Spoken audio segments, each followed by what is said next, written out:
দর্শক এবার আমেরিকায় বসে ছাত্রলীগকে নিয়ে কঠিন হুঁশিয়ারি দিলেন ব্যারিস্টার সুমন। দর্শক বিস্তারিত জানতে পুরো ভিডিওটি দেখতে থাকুন। যে ছাত্রলীগের ছেলেরা মার খাইলো তারা এই যন্ত্রণা নিয়ে বিসিএস তো দূরের কথা, এই ছেলের তো এই ছাত্রলীগের সাংগঠনিক সম্পাদক বা যারা যারা মার খাইছেন তাদের তো এখন জীবন চালানোই কঠিন হয়ে যাবে।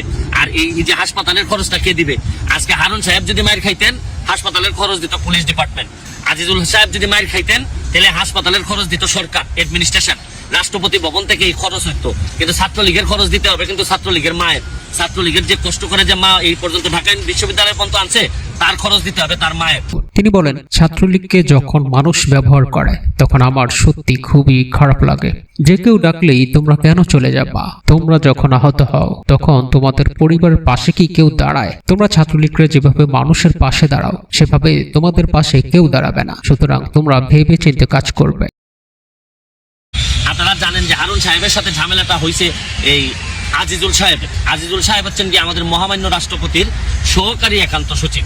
তিনি এবং তার ওয়াইফ হচ্ছেন গিয়ে উনিও পুলিশ কর্মকর্তা।